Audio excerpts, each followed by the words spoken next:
Krásný podvečer, dámy a pánové. Vítáme vás všichni na tom dnešním velmi unikátním vysílání, taky v nestandardním čase, už v 7 hodin, ale nedalo se jinak, protože máme velmi významného hosta a tím je Deepak Chopra. Bych rád pozval přivítal i vlastně ctirada, který byl na startu toho všeho, že se nám vůbec něco takového podařilo. A vítáme vás všechny. Ahoj a pro mě to je velká čest přivítat Deepaka na webináři a pojďme si to užít. Děkujeme všem, že jste vážili a že jste tady dneska s námi. Chci taky připomenout všem, kdo nevládnete angličtinou, že pokud nebudete některým částem rozumět, tak poté, co dnešní webinář skončí, tak putuje k překladatelce a ta jej přeloží, aby se v pondělí objevil tady ze záznamů s titulkama, abyste si tak mohli plně využít to, nebo vychutnat to, co třeba nechytíte v angličtině. Protože aby jsme maximálně využili ten čas, který máme, máme tady s panem Deepakem, tak jsme se rozhodli to udělat v angličtině a ta čeština bude následovat. Takže užijte si dnešní večer, abych tady přivítal i Honzu Milfajta, poděkoval mu za to, že bude moderovat ten dnešní rozhovor a zahájit.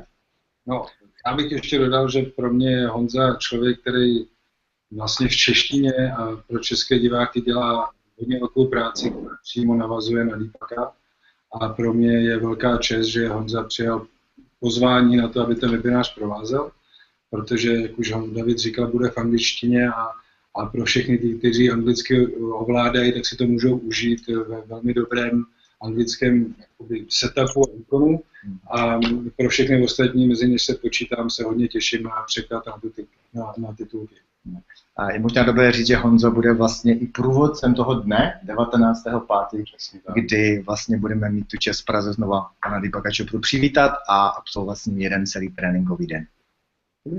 Tak jo, Honzo, předáváme ti rádi slovo a jsme věrnými posluchači. Ladies and gentlemen, very good evening, and let's welcome. At least we will have a virtual applause, huge applause for Deepak. Deepak is a great guy. I will introduce him a little bit. Where I know all of his books, obviously, since like 25 years since the changes in our countries happened. But then Deepak was in 2011 on, in my view, essential meeting for the leadership team of Microsoft, where they gathered a couple of 100 top Microsoft leaders. And his book, The Soul of Leadership, and that will be the name of the seminar in Prague, really influenced not only my thinking, but also the whole thinking of Microsoft leadership team. Because in his view, leader is really the soul of the organization. And Deepak helped me to understand what is the difference between motivation and inspiration. Motivation is important, don't take me wrong. But inspiration is about being in spirit. It's really about being in soul. And let me quote what my dear friend, Jim Clifton, who is the CEO of Gallup, said about Deepak Chopra. He said that Deepak is 10 years ahead of the other guys in the same field. I would say it's 15 years, ahead. He is a fantastic guy, and this, seminar is must seen for everybody who think deeply about what is this in this century, the real leadership. Because Deepak talks about the fact that, they teach us a lot what is external around us, but very little what is inside us. And that's where I think Deepak is, unique. And we are leaders, even if you are like leader for your own. We start first with ourselves, and then we lead the others. And it's great that in this fantastic book, he mentioned among the top leaders Václav Havel. He was very close to my heart, and as you know, I work in Barrier Charta 77 in his foundation. With that, no further ado, Deepak, the floor is yours. Thank you. John? Yeah. So what would you like me to say? Thank you so much. Deepak, you may say a couple of words about the seminar, and then we will do Q&A. I have some questions for you, and yeah, absolutely. Let's do it like that. So, I've been studying leadership practically for the last 30 years. I've met everyone during those years, including Václav Havel when he first came into the leadership long time ago. So there are certain characteristics that extraordinary leaders have.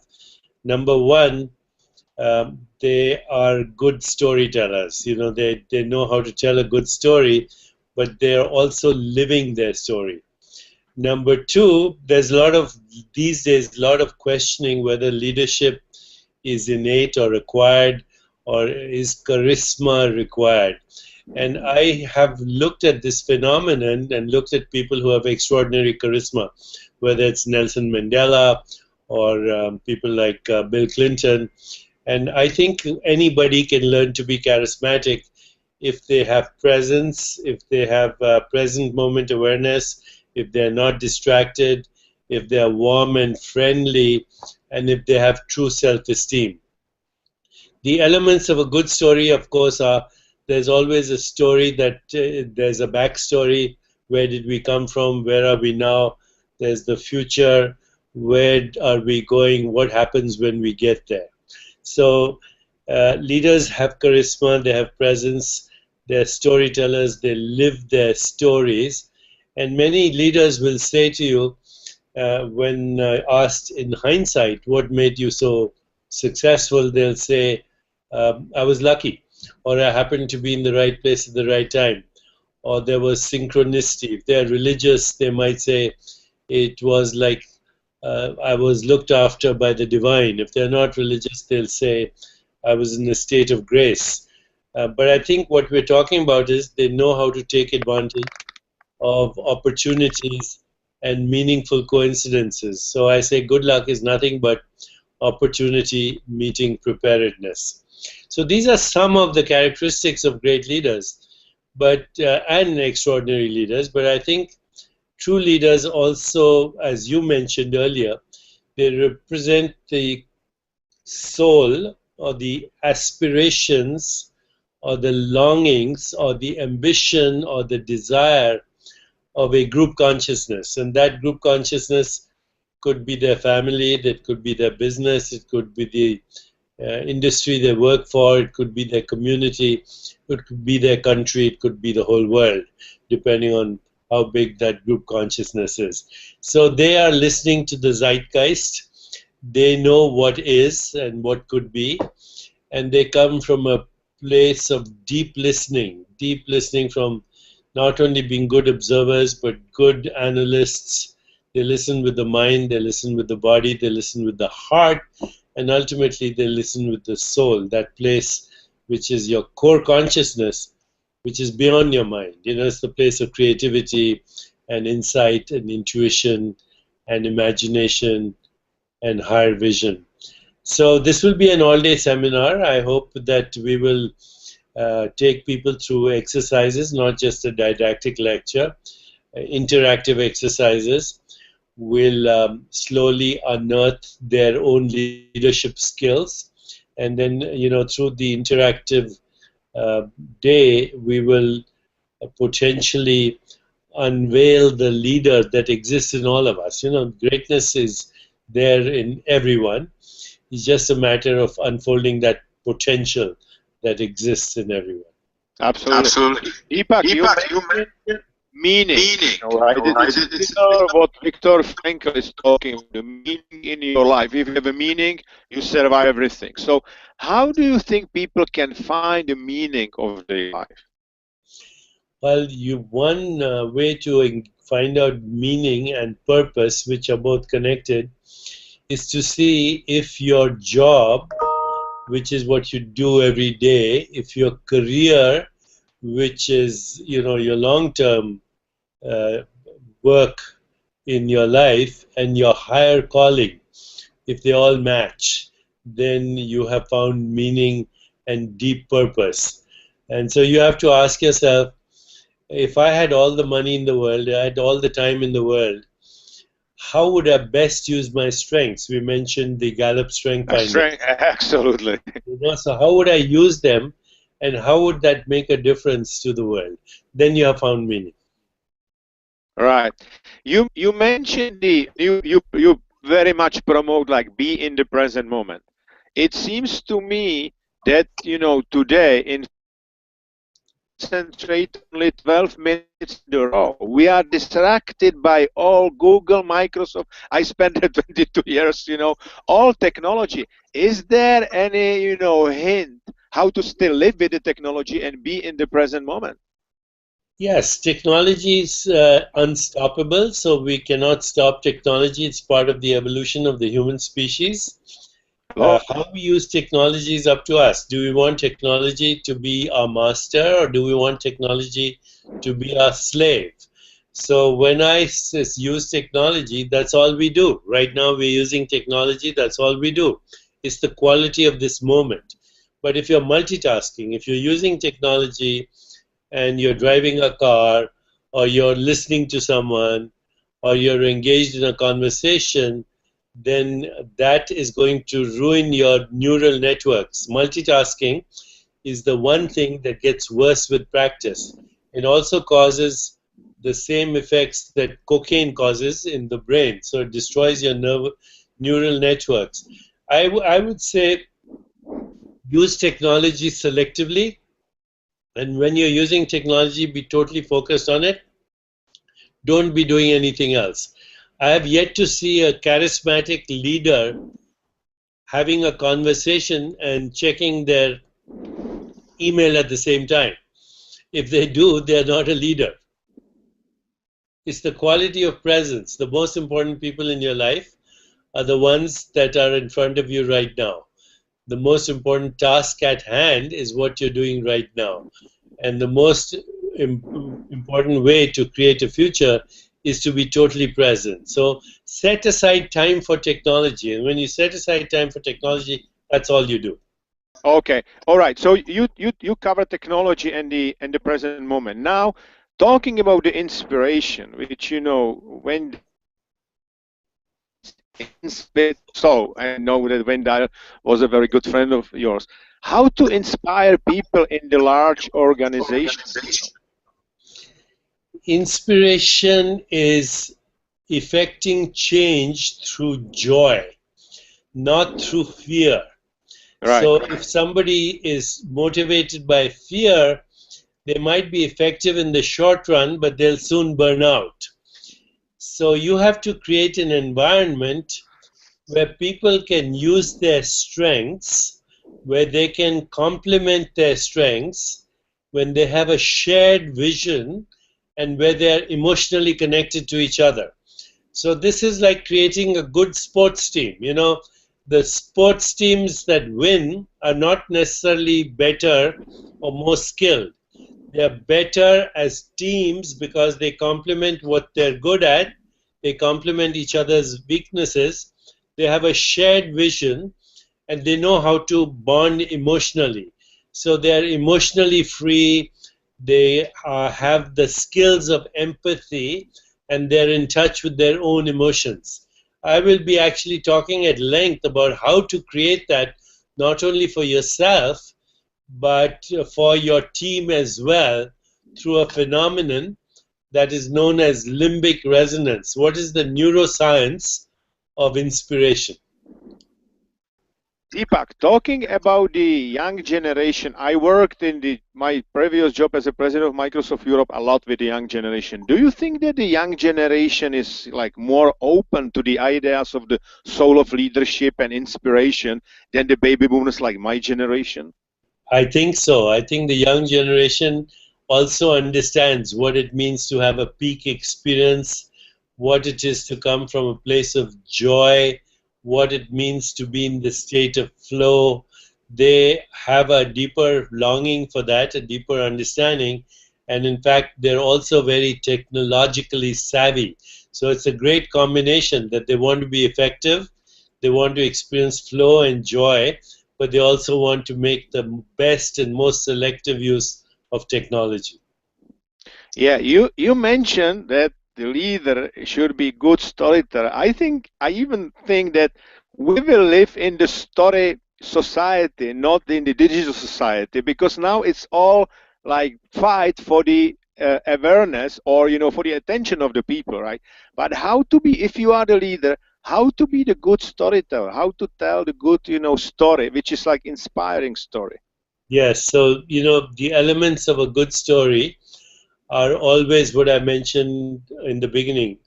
What is the backstory? What is the current story? What is the future as a vision? What are the values that vision represents, what are the challenges along the way, how will we overcome the challenges, how will we maximize our strengths, and ultimately, does that enhance the journey of the story? Does that enhance the feelings of love, compassion, joy, and equanimity? So every great story is also a love story. The elements of a good story are the same elements that go into making a good movie or writing a good screenplay or having a good drama. There are challenges, there are trials and tribulations to be overcome. It has to be an interesting story, has to have romance in it, romance for the vision, romance for the partnership, romance for the service of that story. And the leader has to actually represent the story in their life. You know, if you tell the story from your heart and you live the story, then you are on to something very powerful. People will buy your story and they will then buy your product or your service. This is by anthropologists, this is called ritual action. That people, you know, we went from what used to be called retail marketing to internet marketing to brand marketing. Today it's the story that is the key to marketing. Is your marketing cause driven? Is it story driven? And is it a story that inspires the ecosystem of which you are a part? Yeah. Deepak, you mentioned the word of challenges. You are meeting the best leaders from the corporates, but also political leadership. What do you think are like 3, 4 really global challenges today humankind is facing? The big challenges have to do with well-being, career well-being, social well-being, physical well-being, community well-being, and then financial or economic well-being. And they're all tied to each other. This is something I will address because these challenges then also relate to the big problems of the world, like unsustainability, climate change, economic disparities, social injustice. So if we meet these challenges with creativity and vision, then we have the possibility of participating in the creation of a more peaceful, just, sustainable, and healthy world. As I mentioned, you meeting a lot of leaders. Do you think that, you know, leaders from Eastern Hemisphere, China, India, are, you know, more ready for this new world of inspiration of the soul of the leadership because they know much more about Buddhism and other, you know, philosophies and religions than the classical leaders from the Western Hemisphere, like, you know, me or Steve Ballmer, Bill Gates, or all those guys? Why I'm asking? Because there's a lot of new leaders now, like Satya Nadella. There's a new guy in Google. They are coming from, you know, India, and it seems that those, you know, enterprises are doing very well under their leadership. Yes and no. I think some people who have that traditional sense of values and they were brought up by those values, yes. But I think right now, if you look at what is happening at Facebook and Google and all the new enterprises here, the challenges are being met by the younger generation who are up to it. You know, the millennials are the most up to it at the moment, and by millennials I mean anyone between, my definition, between 20 and 40. Right. So, Deepak, imagine you are like 22 to 25 years old and you may start some new company. Which field would you go? Right now, I would go into anything that maximizes the use of technology and actually appeals to the deepest longings of society. So technology is at the forefront of everything else.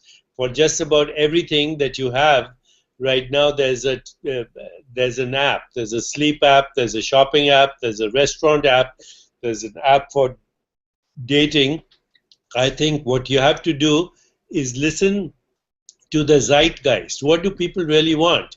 They want good health, they want well-being, they want better careers, they want good jobs, and they want to make money. So the new generation does not think locally, thinks globally. You can be anywhere. You can be in Prague, you can be in Calcutta, and your job and career and your entrepreneurship can still be global.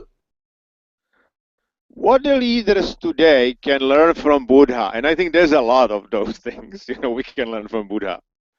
The most important thing is awareness.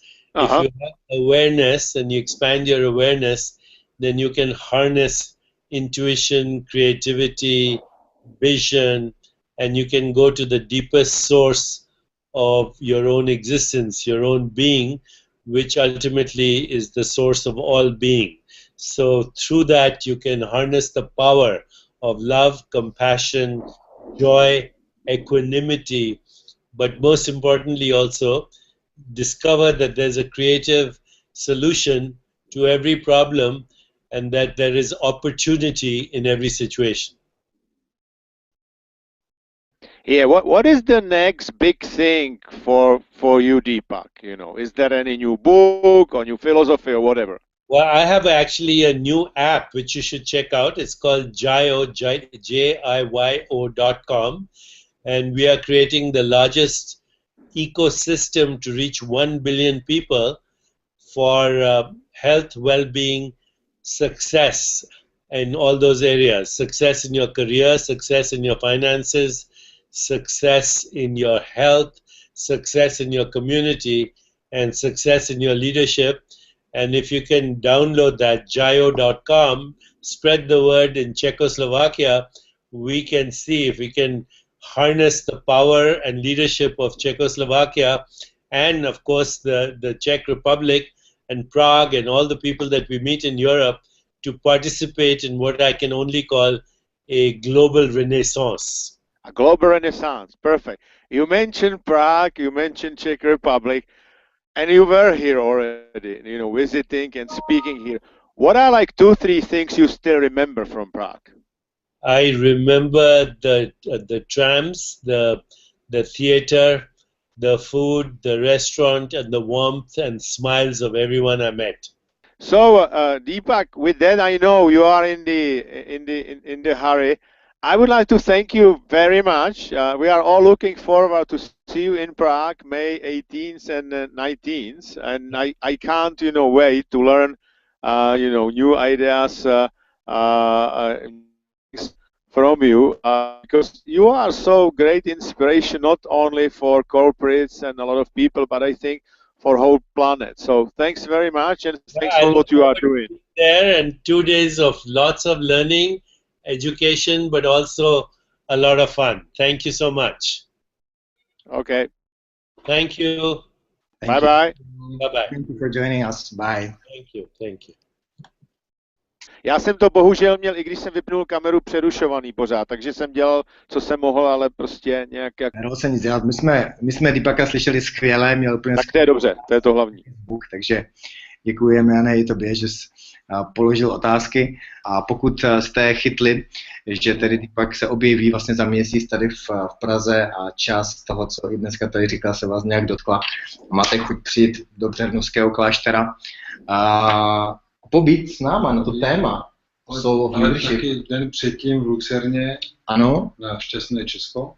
Budeme se těšit na tomu happeningu Šťastné Česko, které si myslíme, že se velmi pojí s tím, o čem tady i dneska byla řeč. O tom vědomí, o tom, že mnoho těch věcí najdeme vevnitř, ne tak venku, a to je náš vstup i vlastně. Takže 18. května se moc těšíme na vás, pokud se uvidíme na té konferenci Šťastné Česko, a 19. den na to vlastně pak v Praze bude to setkání s Deepakem. Honza Milchaj tam bude s náma, to já navážu. Ano, Honza vlastně byl na téhle akci, on ji absolvoval v Americe, takže bychom se mohli, Honzo, zeptat, vlastně jestli bys řekl ty tvé zážitky vůbec z tohohle setkání a s tou prací, z toho tréninku s Deepakem, jestli se chceš ještě podělit? úplně skvělou, protože prostě ta knížka, která o tom vlastně je, to je součástí toho tréninku a která o tom je, tak mě fakt jako Honzo, ta kniha vyšla v češtině. Takže se dá... Jo, myslím, že ano, no, jako, ale vlastně ona mě udělala, já už jsem o tom hodně věděl, ale udělala mě takovou strukturu okolo toho, co jsem věděl, a pak samozřejmě mě přivedla na spoustu nových nápadů, protože já jsem vždycky přemýšlel o tom, jak vlastně to všechno ty východní filozofie propojit s leadershipem a s inspirací a tak, takže mě v tom rozhodně udělala pořádek a myslím si, že Microsoft se hodně po tomhletom semináři změnil a vykročil i tímhle směrem. Například jsme vytrénovali country manažery na meditaci, jo, prostě a tak dále, že hodně jakoby tímhletím směrem jsme, který on jako učí, tak jsme vykročili v podstatě. A dneska vlastně je to spousta firm, který tímhletím směrem jdou. Ale i když je někdo sám o sobě vlastně, jako my jsme lídři i sami pro sebe, tak i pro tyto lidi to určitě smysl má, protože je to o nalezení smyslu života, o tom, jak prostě se inspirovat, jak být nejenom úspěšný, ale i šťastný. Prostě tyhle ty dvě věci jsou vždycky cílem jakýhokoliv života, že jo.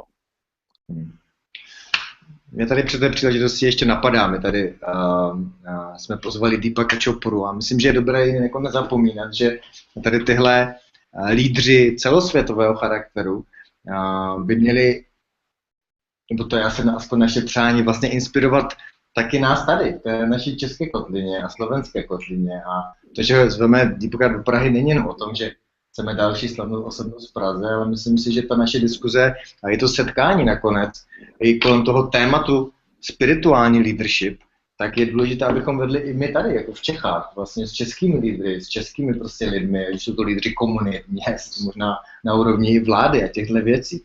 Takže tohle možná bych tě poprosil ještě já tam navážu na Jana, protože já si myslím, že Jan po tom, co jsem měl tu čas se svým seznámit hlouběji, nebo jako, že jsme měli časy povídat, tak Jan je přesně ten člověk, který tady to téma otvírá. A je pro mě prostě fantastický, že vlastně natvrdo říká, že už v roce 2011 vlastně Deepak měl jakoby seminář pro nejvyšší board Microsoftu, kde jim ukazoval, jakým způsobem pracovat na leadershipu. A i z toho důvodu ta firma je tam, kde je. A já bych za to chtěl poděkovat, ale spíš jako my se mnohokrát bavíme i s Janem, i s Davidem na téma, že bychom vlastně rádi, aby se tyto lidi v té Praze ukazovali častěji a aby nějakým způsobem i kooperovali. To, co teďka tam říkal Deepak, že dává dohromady apku, která má ty lidi vázat na sebe, aby jsme věděli, kdo, jakým způsobem má srovnané myšlenky, tak naše vize je, že se nám podaří z České republiky udělat místo, kde si tyto lidi budou scházet a nějakým způsobem budou vysílat myšlenky do světa. Aby ta Praha, ten práh, nebo to, o čem se tady mezi námi bavíme, aby ta Praha splnila. Je to také, ne? Přesně tak, já si myslím, že prostě musíme bojovat s myšlením české kotliny, že to je jedna z nejotevřenějších zemí na světě, ale myšlení je pořád inward looking, to znamená sama do sebe. A že čím víc sem takových lidí bude přijíždět z globální zkušenosti s tím, co učej, tím je to lepší, je skvělý, já nevím, kolik je lidí na tomhletom, jako jsem webináři, ale David říkal něco přes 2,5 tisíce, tak to je fantastický, jestliže za tak krátkou dobu jsme vzbudili takový zájem, tak to znamená, že jsme naladěný na stejné notě, jo, prostě. No je fakt, že my jsme dostali potvrzení od Deepaka, my jsme žádost, nebo nápad s nima v Davidově hlavě. Já jsem vyslal vlaštovku, kterou jsem si řekl, jako nikdy jsem to neslyšel, že by měl webinář v češtině, nebo teda pro český lidi, pro východní a východní Evropu. Zkusíme to a vlastně jsme měli souhlas, že to uděláme, ale potvrzený datum jsme měli 2 dny. Takže si myslím, že za 2 dny mít 2,5 tisíce lidí, kteří nás teďka poslouchají, je super. Tak to se omlouváme trošku, je to bylo velmi narychlo, ale prostě některé věci se dějou rychle, třeba být připraveni. Takže aspoň část z vás tuhle pozvánku chytla. Nakonec ještě uděláme ten záznam, takže určitě bude ta čeština k dispozici. OK, děcka. Tak jo, tak my bychom vás chtěli ještě jednou pozdravit. Přátelé, mějte se hezky, mě to mrzí, že mě to pořádně nefungovalo, snad se to na kvalitě nějak jako neprojevilo, to spíš na tom, že já jsem nevěděl dost často, jako kdy on končí, jo. Jinak jako to bylo v pohodě, ale bohužel, i když mě David psal, ať si vypnu kameru, což jsem samozřejmě udělal už předtím, tak to ne to. Ale myslím si, že určitě jsme udělali takový vlastně obrázek, kdo to je Deepak Chopra. A pokud budete mít jenom trochu čas, tak vám doporučuji se toho zúčastnit, protože ten seminář může změnit váš život. Mějte se hezký víkend.